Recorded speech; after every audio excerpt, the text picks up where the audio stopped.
वैभव लक्ष्मी माता की जय। वैभव लक्ष्मी व्रत की कथा। एक बड़ा शहर था। इस शहर में लाखों लोग रहते थे। पहले के जमाने के लोग साथ साथ रहते थे और एक दूसरे के काम आते थे, पर नए जमाने के लोगों का स्वरूप ही अलग सा है। सब अपने अपने काम में रत रहते हैं, किसी को किसी की परवाह नहीं। घर के सदस्यों को भी एक दूसरे की परवाह नहीं होती। भजन, कीर्तन, भक्ति भाव, दया, परोपकार जैसे संस्कार कम हो गए हैं। शहर में बुराइयां बढ़ गई थी। शराब, जुआ, रेस, व्यभिचार, चोरी, डकैती जैसे बहुत से गुनाह शहर में होते थे। कहावत है कि हजारों निराशाओं में एक आशा छिपी होती है। इस तरह इतनी सारी बुराइयों के बावजूद शहर में कुछ अच्छे लोग भी रहते थे। ऐसे ही अच्छे लोगों में सीता और उसका पति था। सीता धार्मिक प्रवृत्ति की थी और संतोषी थी। उसका पति भी विवेकी और सुशील था। सीता और उसका पति ईमानदारी से जीते थे। वे किसी की न बुराई करते थे और प्रभु भजन में हमेशा की तरह समय व्यतीत कर रहे थे। उनकी गृहस्थी आदर्श गृहस्थी थी और शहर के लोग उनकी गृहस्थी की सराहना करते थे। सीता की गृहस्थी इसी तरह खुशी खुशी चल रही थी, पर कहा जाता है कि कर्म की गति अटल है। विधाता के लिखे लेख कोई नहीं समझ सकता। इंसान का नसीब पल भर में राजा को रंक बना देता है और रंक को राजा। सीता के पति के पूर्व जन्म के कर्म भोगने के लिए बाकी रह गए होंगे कि वह बुरे लोगों से दोस्ती कर बैठा। वह जल्द से जल्द करोड़पति होने के ख्वाब देखने लगा, इसलिए वह गलत रास्ते पर चला गया और करोड़पति की बजाय रोडपति बन गया, यानी रास्ते पर भटकते भिखारी जैसी उसकी हालत हो गई थी। शहर में शराब, जुआ, रेस, चरस, गांजा वगैरह बुराइयां फैली हुई थी। उनमें सीता का पति भी फंस गया। दोस्तों के साथ उसे शराब की लत हो गई। जल्द पैसे वाला बनने के लालच में दोस्तों के साथ रेस, जुआ भी खेलने लगा। इस तरह बचाई हुई धनराशि, पत्नी के गहने, सब कुछ रेस जुए में गंवा दिए थे। इसी तरह एक वक्त ऐसा भी था, वह सुशील पत्नी सीता के साथ मजे में रहता था। प्रभु भजन में सुख शांति से जीवन व्यतीत करता था। उसके बजाय घर में दरिद्रता और भूखमरी फैल गई। सुख से खाने की बजाय 2 वक्त भोजन के लाले पड़ गए और सीता को पति की गालियां खाने का वक्त आ गया था। सीता सुशील और संस्कारी स्त्री थी। उसका पति भी के साथ गलत व्यवहार कर रहा था, किंतु वह भगवान पर भरोसा करके बड़ा दिल रखकर दुख सहने लगी। कहा जाता है कि सुख के पीछे दुख और दुख के पीछे सुख अवश्य आता है, इसलिए दुख के बाद सुख आएगा ही। ऐसी आशा के साथ सीता प्रभु भक्ति में लीन रहने लगी। इस तरह सीता असहाय सुख सहते सहते प्रभु भक्ति में समय बिताने लगी। अचानक एक दिन दोपहर को उनके द्वार पर किसी ने दस्तक दी। सीता सोच में पड़ गई कि मुझ जैसे गरीब के घर इस वक्त कौन आया होगा। फिर भी द्वार पर आए अतिथि का आदर करना चाहिए। ऐसे आर्य धर्म के संस्कार वाली सीता ने खड़े होकर द्वार खोला। देखा तो सामने एक मांझी खड़ी थी। वे बड़ी उम्र की लगती थी, किंतु उनके चेहरे पर अलौकिक तेज दिख रहा था। उनकी आंखों में तो मानो अमृत बह रहा था। उनका भव्य चेहरा करुणा और प्यार से छलकता था। उनको देखते ही सीता के मन में अपार शांति छा गई। वैसे सीता इन मांझी को पहचानती न थी, फिर भी उनको देखकर सीता के रोम रोम में आनंद छा गया। सीता मांझी को आदर के साथ घर में ले आई। घर में बिठाने के लिए कुछ भी नहीं था। अतः सीता ने सकुचाकर एक फटी चद्दर पर उनको बिठाया। माँ जी ने कहा, क्यों सीता, मुझे पहचाना नहीं? सीता ने सकुचाकर कहा, माँ, आपको देखते ही बहुत खुशी हो रही है, बहुत शांति प्रतीत हो रही है। ऐसा लगता है मैं बहुत दिनों से जिसे ढूंढ रही थी वो आप ही हैं, पर मैं आपको पहचान नहीं पाई। माँ जी ने हंसकर कहा, क्यों भूल गई? हर शुक्रवार को लक्ष्मी जी के मंदिर में भजन कीर्तन होते हैं, तब मैं भी वहाँ आती हूँ। वहाँ हर शुक्रवार को हम मिलते हैं। पति जब से गलत रास्ते पर चला गया था, तब से सीता बहुत दुखी हो गई थी और दुख की मारी वह लक्ष्मी जी के मंदिर भी नहीं जाती थी। बाहर के लोगों के साथ नजर भी मिलाते उसे शर्म लगती थी। उसने दिमाग पर जोर दिया, पर माँ जी याद नहीं आ रही थी। तभी माँ जी ने कहा, तू लक्ष्मी जी के मंदिर में कितने मधुर भजन गाती थी, अभी तू दिखाई नहीं देती थी, इसलिए मुझे लगा कहीं तू बीमार तो नहीं है। ऐसा सोचकर मैं तुझसे मिलने चली आई हूँ। माँ जी के अति प्रेम भरे शब्दों से सीता का हृदय पिघल गया, उसकी आंखों में आंसू आ गए। माँ जी के सामने वह बिलक बिलक कर रोने लगी। यह देखकर माँ जी सीता के नजदीक सरकी और उसकी सिसकती पीठ पर प्यार भरा हाथ फेरकर सांत्वना देने लगी। माँ जी ने कहा, बेटी, सुख और दुख तो धूप और छांव जैसे होते हैं। सुख के पीछे दुख आता है तो दुख के पीछे सुख भी आता है। धैर्य रखो बेटी। और तुझे क्या परेशानी है? अपने दुख की बात मुझे सुना, तेरा मन भी हल्का हो जाएगा और तेरे दुख का कोई उपाय भी मिल जाएगा। माँ जी की बात सुनकर सीता के मन को शांति मिली। उसने माँ जी से कहा, माँ, मेरी गृहस्थी में भरपूर सुख और खुशियाँ थी। मेरे पति भी सुशील थे। भगवान की कृपा से पैसे की बात में भी हमें संतोष था। हम शांति से गृहस्थी चलाते, ईश्वर भक्ति में अपना व्यक्त व्यतीत करते थे। यकायक हमारा भाग्य हमसे रूठ गया। मेरे पति की बुरे लोगों से दोस्ती हो गई। बुरी संगति की वजह से शराब, जुआ, रेस, चरस, गांजा वगैरह खराब आदतों के शिकार हो गए और उन्होंने सब कुछ गंवा दिया। हम रास्ते के भिखारी जैसे बन गए। यह सुनकर माँ जी ने कहा, सुख के पीछे दुख और दुख के पीछे सुख अवश्य आता है। ऐसा भी कहा जाता है, कर्म की गति न्यारी होती है। हर इंसान को अपने कर्म भुगतने पड़ते हैं, इसलिए तू चिंता मत कर। अब तू कर्म भुगत चुकी है, अब तुम्हारे सुख के दिन अवश्य आएंगे। तू तो माँ लक्ष्मी जी की भक्त है। माँ लक्ष्मी जी तो प्रेम और करुणा की अवतार है। वे अपने भक्तों पर हमेशा ममता रखती है, इसलिए तू धैर्य रख। माँ लक्ष्मी जी का व्रत कर, इससे सब ठीक हो जाएगा। माँ लक्ष्मी जी का व्रत करने की बात सुनकर सीता के चेहरे पर चमक सी आ गई। उसने पूछा, माँ, लक्ष्मी जी का व्रत कैसे किया जाता है? वह मुझे समझाइए, मैं यह व्रत अवश्य करूंगी। माँ जी ने कहा, बेटी, माँ लक्ष्मी जी का व्रत बहुत सरल है। उसे वर लक्ष्मी व्रत या वैभव लक्ष्मी व्रत भी कहा जाता है। यह व्रत करने वालों की सब मनोकामनाएं पूर्ण होती है। वह सुख, संपत्ति और यश प्राप्त करता है।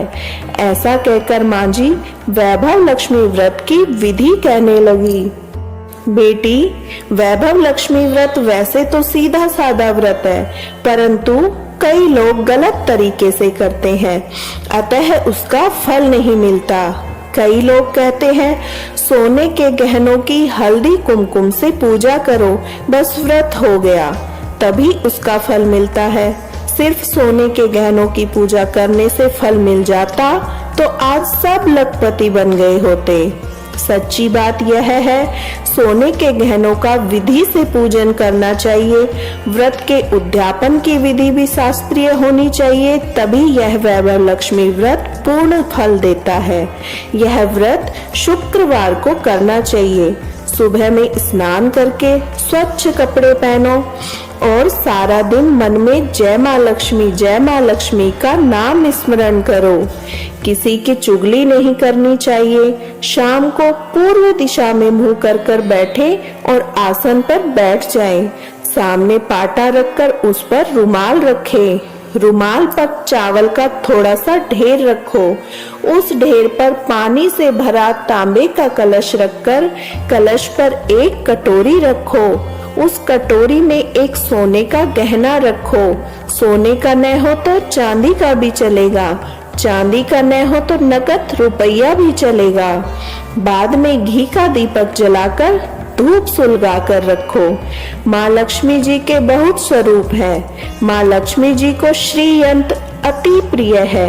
अतः वैभव लक्ष्मी व्रत विधि अनुसार करते वक्त सर्वप्रथम श्री यंत्र और लक्ष्मी जी के विविध स्वरूपों का सच्चे भाव से दर्शन करो। उसके बाद लक्ष्मी स्तवन का पाठ करो। बाद में कटोरी में रखे गहने या रुपयों का हल्दी कुमकुम और चावल चढ़ाकर पूजन करो। लाल रंग का फूल चढ़ाओ। शाम को कोई मीठी चीज बनाकर उसका प्रसाद रखो। न हो सके तो शक्कर या गुड़ भी रख सकते हैं। फिर आरती करके 11 बार सच्चे मन से जय माँ लक्ष्मी बोलो। बाद में 11 या 21 शुक्रवार यह व्रत करने का दृढ़ संकल्प माँ के सामने करो और आपकी जो मनोकामना हो वह पूरी करने की माँ लक्ष्मी जी से विनती करो। फिर माँ का प्रसाद बांट दो। थोड़ा प्रसाद अपने लिए रखो। अगर आप में शक्ति हो सारा दिन उपवास रखो। फिर प्रसाद खाकर शुक्रवार करो। न शक्ति हो तो एक बार शाम को प्रसाद ग्रहण करते समय खाना खा लो। अगर थोड़ी भी शक्ति न हो तो 2 बार भोजन कर सकते हैं। बाद में कटोरी में रखा गहना और रुपया ले लो। कलश का पानी तुलसी क्यारी में डाल दो और चावल पक्षियों को डाल दो। इस तरह शास्त्रीय विधि अनुसार व्रत करने से उसका फल मिलता है। इस व्रत के प्रभाव से सब प्रकार की विपत्ति दूर हो जाती है और आदमी माला माल हो जाता है। संतान न हो तो उसे संतान प्राप्ति होती है। भाग्यवती स्त्री का सौभाग्य अखंड होता है। कुंवारी कन्या को मनभावन पति मिलता है। सीता यह विचार सुनकर आनंदित हो उठी। फिर पूछा, माँ आपने वैभव लक्ष्मी व्रत की जो शास्त्रीय विधि बताई है वैसे मैं अवश्य करूंगी, किंतु इसका उद्यापन किस तरह करना चाहिए यह भी कृपा करके बतलाइए। माँ जी ने कहा, 11 या 21 जो मन्नत मानी हो उतने शुक्रवार यह वैभव लक्ष्मी व्रत पूरी श्रद्धा और भावना से करना चाहिए। व्रत के आखिरी शुक्रवार को जो शास्त्रीय विधि अनुसार उद्यापन विधि करनी चाहिए वह मैं तुझे बताती हूँ। आखिरी शुक्रवार को खीर या नैवेद्य रखो। पूजन विधि जैसे हर शुक्रवार को करते हैं वैसी ही करनी चाहिए। पूजन विधि के बाद श्रीफल फोड़ो और कम से कम 7 कुंवारी या सौभाग्यशाली स्त्रियों को कुमकुम का तिलक करके वैभव लक्ष्मी व्रत की एक पुस्तक उपहार में देनी चाहिए और सबको खीर का प्रसाद देना चाहिए। फिर वैभव लक्ष्मी स्वरूप माँ लक्ष्मी जी की छवि को प्रणाम करें। माँ लक्ष्मी जी का यह स्वरूप वैभव देने वाला है। प्रणाम करके मन ही मन भावुकता से माँ की प्रार्थना करते वक्त कहे, हे माँ धन लक्ष्मी, हे माँ वैभव लक्ष्मी, मैंने सच्चे हृदय से आपका वैभव लक्ष्मी व्रत किया है, तो हे माँ हमारी मनोकामना को पूर्ण करो। हम सबका कल्याण करो। जिसे संतान न हो उसे संतान देना। सौभाग्यशाली स्त्री का सौभाग्य अखंड रखना। कुंवारी लड़की को मनभावन पति देना। आपका यह चमत्कारी वैभव लक्ष्मी व्रत जो करे उसकी सब विपत्ति दूर करना, सबको सुखी करना। हे माँ आपकी महिमा अपरंपार है। इस तरह माँ की प्रार्थना करके माँ लक्ष्मी जी के धन लक्ष्मी स्वरूप के भाव की वंदना करो। माँ जी के मुझ से वैभव लक्ष्मी व्रत की शास्त्रीय विधि सुनकर सीता भाव विभोर हो उठी। उसे लगा मानो अब सुख का रास्ता मिल गया है। उसने आंखें बंद करके मन ही मन उसी क्षण संकल्प लिया कि हे वैभव लक्ष्मी माँ, मैं माँ जी के कहे मुताबिक श्रद्धा से शास्त्रीय विधि अनुसार वैभव लक्ष्मी व्रत 21 शुक्रवार तक करूंगी और व्रत का शास्त्रीय विधि अनुसार उद्यापन भी करूंगी। सीता ने संकल्प करके आंखें खोली तो सामने कोई न था। वह विस्मित हो गई, माँ जी कहाँ गई? यह माँ जी दूसरा कोई नहीं था, साक्षात माँ लक्ष्मी ही थी।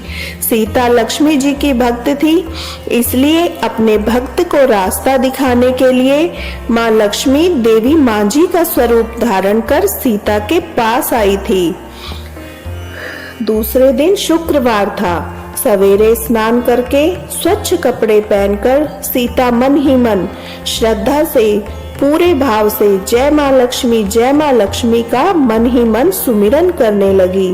सारा दिन किसी की चुगली नहीं की। शाम हुई तो हाथ मुंह धोकर सीता पूर्व दिशा में मुंह करके बैठी। घर में पहले सोने के बहुत से गहने थे, पर पतिदेव ने गलत रास्ते पर चलकर सब गहने गिरवी रख दिए थे, पर नाक की चुन्नी बच गई थी। नाक की चुन्नी निकालकर उसे धोकर सीता ने कटोरी में रख दिया। सामने पाटे पर रुमाल रखकर मुट्ठी भर चावल का ढेर किया। उस पर तांबे का कलश पानी भरकर रखा। उसके ऊपर चुन्नी वाली कटोरी रखी। फिर माँ जी ने कहा था वैसे ही शास्त्रीय विधि अनुसार वंदन, स्तवन, पूजन वगैरह किया और घर में थोड़ी शक्कर थी, वह प्रसाद में लगकर वैभव लक्ष्मी व्रत किया। यह प्रसाद पहले पति को खिलाया। प्रसाद खाते ही पति के स्वभाव में फर्क पड़ गया। उस दिन उसने सीता को मारा नहीं, सताया भी नहीं। सीता को बहुत आनंद हुआ। उसके मन में वैभव लक्ष्मी व्रत के लिए श्रद्धा और बढ़ गई। सीता ने पूर्ण श्रद्धा भाव से 21 शुक्रवार तक वैभव लक्ष्मी व्रत किया। 21वें शुक्रवार को माँ जी के कहे मुताबिक उद्यापन विधि करके 7 स्त्रियों को वैभव लक्ष्मी व्रत की 7 पुस्तकें उपहार में दी। फिर माता जी के धन लक्ष्मी स्वरूप की छवि को वंदन करके भाव से मन ही मन प्रार्थना करने लगी, हे माँ लक्ष्मी, मैंने आपका वैभव लक्ष्मी व्रत करने की मन्नत मानी थी, वह व्रत आज पूर्ण किया है। हे माँ, मेरी हर विपत्ति दूर करो, हम सब का कल्याण करो। जिसे संतान न हो उसे संतान देना, सौभाग्यवती स्त्री का सौभाग्य अखंड रखना, कुंवारी कन्या को मनभावन पति देना। आपका यह चमत्कारी वैभव लक्ष्मी व्रत जो करे उसकी सब विपत्ति दूर करना, सबको सुखी करना। हे माँ, आपकी महिमा अपार है। ऐसा बोलकर लक्ष्मी जी के धन लक्ष्मी स्वरूप की छवि को प्रणाम किया। इस तरह शास्त्रीय विधि अनुसार सीता ने श्रद्धा से व्रत किया और तुरंत ही उसे फल मिला। उसका पति गलत रास्ते पर चला गया था, वह अच्छा आदमी हो गया और कड़ी मेहनत करके व्यवसाय करने लगा। माँ लक्ष्मी जी के वैभव लक्ष्मी व्रत के प्रभाव से उसको ज्यादा मुनाफा होने लगा। उसने तुरंत सीता के गिरवी रखे गहने छुड़ा लिए। घर में धन की बाढ़ सी आ गई। घर में पहले की तरह सुख शांति छा गई। वैभव लक्ष्मी व्रत का प्रभाव देखकर मोहल्ले की दूसरी स्त्रियां भी शास्त्रीय विधि पूर्वक वैभव लक्ष्मी व्रत करने लगी। हे माँ धन लक्ष्मी, आप जैसे सीता पर प्रसन्न हुई, उसी तरह आपका व्रत करने वाला सब पर प्रसन्न होना, सबको सुख शांति देना। जय धन लक्ष्मी माँ, जय वैभव लक्ष्मी माँ। वैभव लक्ष्मी माँ की आरती। जय लक्ष्मी माता मैया, जय लक्ष्मी माता, तुमको निश दिन सेवत, तुमको निश दिन सेवत, हर विष्णु विधाता। ओम जय लक्ष्मी माता, ब्रह्माणी रुद्राणी कमला तू ही जग माता, सूर्य चंद्रमा ध्यावत नारद ऋषि गाता, जय लक्ष्मी माता। दुर्गा रूप निरंजनी सुख संपत्ति दाता, जो कोई तुमको ध्यावत रिद्धि सिद्धि धन पाता। ओम जय लक्ष्मी माता। तू पाताल बसंती तू ही शुभ दाता, कर्म प्रभाव प्रकाशिनी जग निधि की त्राता। ओम जय लक्ष्मी माता। जिस घर थारो वासा ताहि में गुण आता, कर न सके सोई कर ले मन नहीं घबराता। ओम जय लक्ष्मी माता। तुम बिन यज्ञ न होवे वस्त्र न हो पाता, खान पान का वैभव तुम बिन नहीं आता। ओम जय लक्ष्मी माता। शुभ गुण सुंदर युक्ता क्षीर निधि जाता, रतन चतुर्दश तो को कोई नहीं पाता। ओम जय लक्ष्मी माता। श्री लक्ष्मी जी की आरती जो कोई नर गाता, उर उमंग अति उपजे पाप उतर जाता। ओम जय लक्ष्मी माता। स्थिर चर जगत रचाए शुभ कर्म ने लाता, तेरा भक्त मैया की शुभ दृष्टि चाहता। जय लक्ष्मी माता। ओम जय लक्ष्मी माता मैया जय लक्ष्मी माता। तुमको निश दिन सेवत तुमको निश दिन सेवत हर विष्णु विधाता। ओम जय लक्ष्मी माता। श्री धान्य लक्ष्मी माता की जय। श्री गज लक्ष्मी माता की जय। श्री अधि लक्ष्मी माता की जय। श्री विजय लक्ष्मी माता की जय। श्री संतान लक्ष्मी माता की जय। श्री ऐश्वर्य लक्ष्मी माता की जय। श्री वीर लक्ष्मी माता की जय। श्री धन लक्ष्मी माता की जय।